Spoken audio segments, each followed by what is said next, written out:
बिस्मिल्लाहिर्रहमानिर्रहीम। Welcome to सरकारी job गुरु।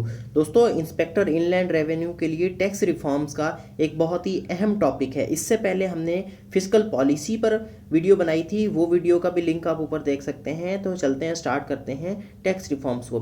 तो टैक्स रिफॉर्म्स का जो मकसद है, ऑब्जेक्टिव है, पहले तो वो समझते हैं कि वो होता क्या है। ठीक है, तो ये मैंने एफबीआर की वेबसाइट से निकाले हैं इसके जो ऑब्जेक्टिव्स हैं। तो इसका मकसद ये होता है कि ओवरऑल जो रेवेन्यू कलेक्शन है, यानी ओवरऑल जो पैसा गवर्नमेंट के हाथ में आता है, ठीक है, फिर उसके बाद जो है ना उस पैसे को यूटिलाइज करना, वो इस टैक्स रिफॉर्म का मकसद है कि ज़्यादा से ज़्यादा पैसा हमारे पास आए। इसके बाद increase tax to GDP ratio, यानी मुल्क की जो भी जीडीपी है, जितना भी मुल्क के अंदर जनरेशन हो रही है चीज़ों की, ठीक है, तो उसका उसमें जो है ना टैक्स का शेयर कितना है। सही है, यानी टैक्स अगर 100 रुपये की जो है ना वो रेवेन्यू हमारे पास कलेक्ट हो रहा है, ठीक है, तो उसमें टैक्सेस कितने हैं, ठीक है, टैक्सेस का परसेंटेज कितना है, 25% है, 14% है, 20% है। तो इसको जो है ना बढ़ाना, जितना बढ़ाएंगे टैक्स का रेशो जितना ज़्यादा होगा उतना ज़्यादा जीडीपी अच्छी होगी। इसके अलावा collection of optimum tax revenue, ठीक है, जो जितना ज़्यादा रेवेन्यू कलेक्ट होगा या जितना उन्होंने टैक्स टारगेट दिया है उतना कलेक्ट करना। उसके बाद broadening the tax base, tax तो कलेक्ट कर रहे हैं लेकिन उसके अंदर जो चीज़ें हैं, यानी डायरेक्ट टैक्स है, इनडायरेक्ट टैक्स है, उसकी जो बेस है ना उसको बढ़ाना। ठीक है, यानी दोनों साइड से एक ही जितना टैक्स आए। ये नहीं है कि हम जो है ना इनडायरेक्ट टैक्स लगा रहे हैं चीज़ों के ऊपर, कंज्यूमर से, गरीब लोगों से हम टैक्स लिए जा रहे हैं, वो बड़े लोगों से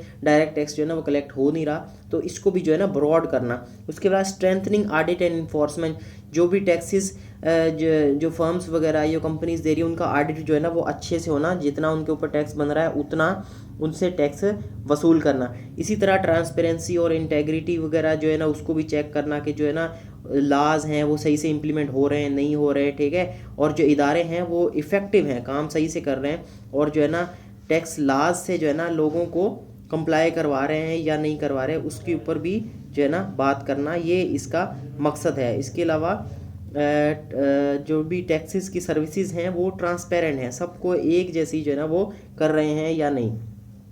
तो प्रॉब्लम्स क्या है, मेजर पाकिस्तान की जो प्रॉब्लम्स हैं जिसकी वजह से हमें जो है ना टैक्स रिफॉर्म्स करने पड़ रहे हैं, वो क्या है, वो ये हैं कि फिस्कल डेफिसिट है, यानी हमारा जो पैसा है उसका जो है ना हमारे पास बहुत ज़्यादा कमी है, यानी हमारे एक्सपेंडिचर्स ज़्यादा हैं, जो है अखराजात ज़्यादा हैं, और जो हमारे पास पैसा आने के ज़राए हैं, आमदनी के ज़राए वो कम है। तो फिस्कल डेफिसिट है हमारे पास। सही है, यानी एक घर है तो उसमें अगर उसके एक्सपेंडिचर अखराजात ज़्यादा होंगे, कमाई का ज़रिया कम होगा, तो उसमें डेफिसिट एक क्रिएट हो जाएगा।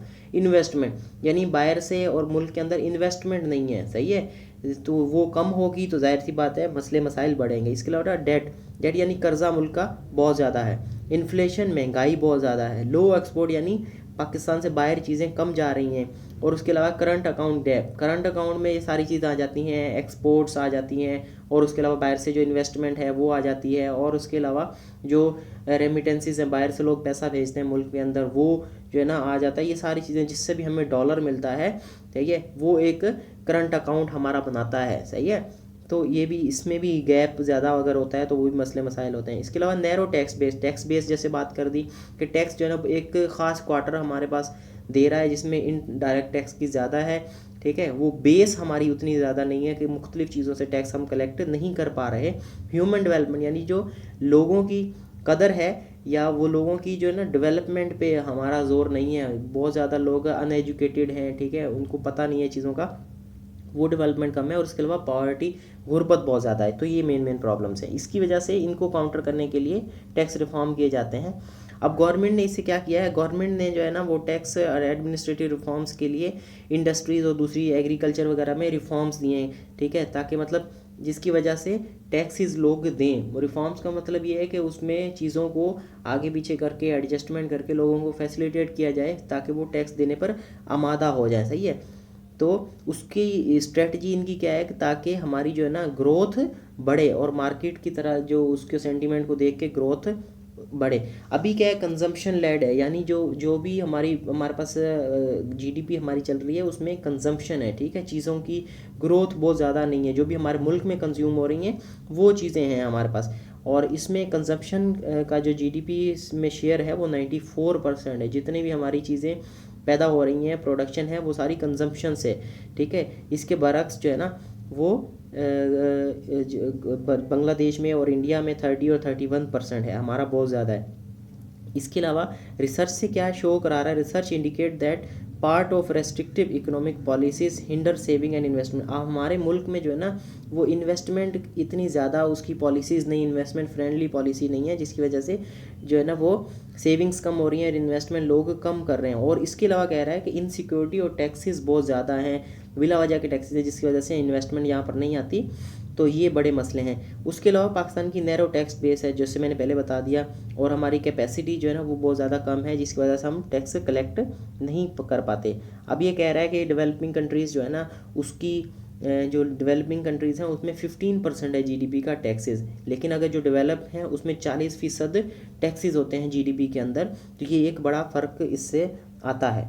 इसके अलावा फर्दर जो है ना वो प्रॉब्लम कौन कौन सी हैं, टैक्स एग्जेम्पशंस दे देते हैं हम, यानी जो बड़ी इंडस्ट्री है या दूसरी चीज़ें हैं, जैसे एग्रीकल्चर की ये बात कर रहे हैं, तो उनको हमने क्या किया हुआ है, टैक्स एग्जेम्पशन यानी छूट दी हुई है। तो ये भी मसले मसाइल क्रिएट हमारे इकॉनमी के लिए करते हैं, सही है। फिर उसका जो है ना उसको हम पूरा करने के लिए कहाँ जाते हैं, हम विद होल्डिंग टैक्स और सेल्स टैक्स। सेल्स टैक्स अगर बढ़ाएंगे तो चीज़ों के ऊपर टैक्सेस बढ़ जाएंगे, महंगाई बढ़ जाती है, ठीक है। वो उसका असर किस पर पड़ता है, गरीब आदमी पर पड़ता है। फिर एग्जाम्पशन एंड प्रेफरेंशियल ट्रीटमेंट की बात कर रहा है, ठीक है। एग्रीकल्चर सेक्टर की बात कर रहा है, जिसमें 21% जीडीपी का है, तो वो कितना टैक्स देते हैं, 1% से भी कम देते हैं टैक्स, ठीक है। इसी तरह मैन्युफैक्चरिंग की अगर बात करें तो 13% जीडीपी में है, और लेकिन वो कितना देता है, 52% टैक्स देता है। और इसी तरह सर्विसेज सेक्टर जो 58% जीडीपी में है, वो 37% देता है। तो आप देख लें कि किधर जो है ना ज़्यादा बर्डन जा रहा है। फिर वर्ल्ड बैंक वगैरह की बात ये कर रहा है कि पाकिस्तान में इन्होंने जो है ना टैक्सेस वगैरह की जो इनको रिफॉर्म्स दिए थे, तो उसमें वो बात कर रहा है कि ओवरलैपिंग ज्यूरिसडिक्शन है, मुख्तलिफ लाज जो है ना वो ओवरलैप हो रहे हैं, जो जिनकी ज्यूरिसडिक्शन जो है ना वो ओवरलैप कर रही है, जिसकी वजह से कोई भी ला इम्प्लीमेंट नहीं कर रहा, एक में आता है, ठीक है, तो वो दूसरे ला में भी उसकी ज्यूरिसडिक्शन है, और दोनों में लूप होल्स की वजह से लोग टैक्स दे नहीं पाते, सही है। और इसमें जो है ना फ्रीक्वेंटली चेंजेस हैं पॉलिसीज़ में, कानून जो है ना नए से नए बनते जा रहे हैं, सही है। और उसके अलावा जो है इन्फोर्समेंट हमारे पास उतना ज़्यादा अच्छा नहीं है। अब मेजर रिफॉर्म्स पैकेज कौन से हैं जो अब तक गवर्नमेंट ने दिए, 2005 से लेकर 2011 तक जो टैक्स एडमिनिस्ट्रेटिव रिफॉर्म्स प्रोजेक्ट था, जिसको टार्प कहते हैं, वो वर्ल्ड बैंक की तरफ से हमारे जो है ना यहाँ पर दिया गया, जिसमें क्या हुआ था, जिसमें वैल्यू एडिड टैक्सेस या जिसको हम सेल्स टैक्स कहते हैं, वो उसको जो है ना उस पर फोकस किया गया, ताकि उसकी तो उससे जो है ना हमारे पास $18 ट्रिलियन जो है वो टैक्स में जमा हुए, सही है, लेकिन उसको भी हमने फुली इम्प्लीमेंट नहीं किया। इसके अलावा आईएमएफ से हमारे पे जो है ना वो रिफॉर्म पैकेजेस चल रहे होते हैं, तो उसमें क्या है, आईएमएफ ने हमें ये कहा है कि उसमें 6,000 अरब रुपए हमने जमा करने हैं 2021-22 में, ठीक है। जो टारगेट तो बहुत ऊंचा है, यानी 24% हायर है 2020-21 से।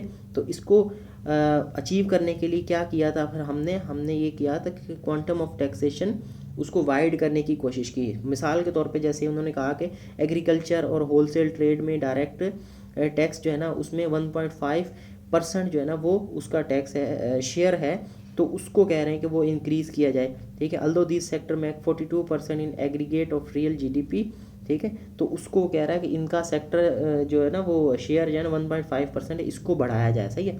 इसी तरह export constitute 10% of GDP but only 1% in direct taxes, ठीक है। एक्सपोर्ट जो है ना वो 10% ऑफ जीडीपी हैं, और लेकिन वो 1% उसमें टैक्स दे रहे हैं।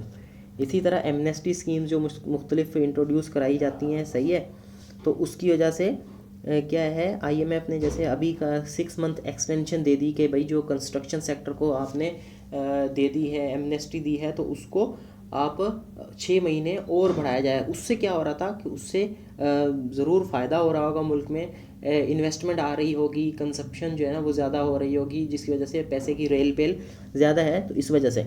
और इसी तरह अभी आई है, वर्ल्ड बैंक ने भी पाकिस्तान को, एफबीआर को $400 मिलियन दिया है, किस लिए, रिफॉर्म्स के लिए। अब रिफॉर्म्स मुख्तलिफ साइडों में होते हैं, यानी जो ना लीगल साइड पे भी होते हैं, लॉज को भी स्ट्रेंथिंग कराते हैं, इसके अलावा ऑर्गेनाइजेशंस जो अपने हैं उनको भी जो है ना वो मजबूत करते हैं, और इसी तरह इन्फोर्समेंट जो मशीनरी है उसको भी मजबूत कराते हैं, ताकि सब जगहों पे जो है ना सब एक साथ मिल के काम करें और अच्छा काम करें। इस वजह से जो है ना वो टैक्स बेस बढ़ेगा फिर हमारा।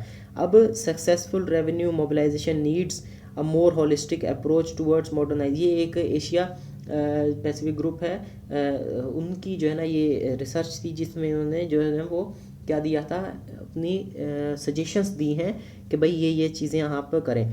तो उसमें क्या है, मॉडर्नाइजिंग टैक्स इंस्टीट्यूशन, टैक्स के इंस्टीट्यूशन जैसे एफबीआर है या दूसरे हैं प्रोविंशियल लेवल पे, तो उनको मॉडर्नाइज किया जाए, ठीक है।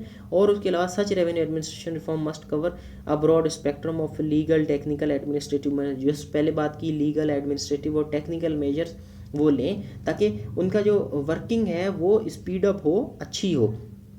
और अगर कह रहा है कि वो अगर वो गवर्नमेंट सीरियस है तो उसमें क्या है, दोनों मैनेजमेंट और गवर्नेंस चेंजेस करनी पड़ेंगी, ठीक है।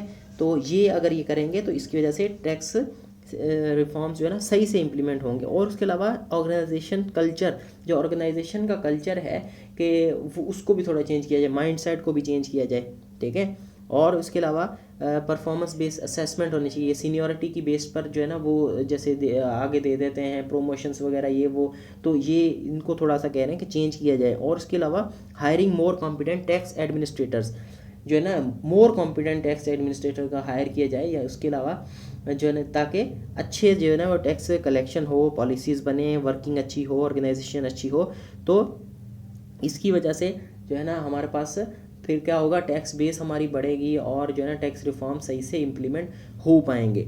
तो ये एक लेक्चर मैंने इसके लिए बनाया था। इसके बाद फर्दर लेक्चर में हम बात करेंगे कि एमनेस्टी स्कीम से हमें कितना पैसा मिला, और जो दूसरे टार्प है उससे हमें कितना पैसा मिला था, और दूसरे जो रिफॉर्म्स हैं उससे हमें कितना पैसा मिला। तो वो स्टैटिस्टिक्स को नेक्स्ट वीडियो में इंशाल्लाह कवर करेंगे, वो भी जल्द आ जाएगी, नेक्स्ट 1-2 दिनों में वो वीडियो मैं अपलोड करूँगा।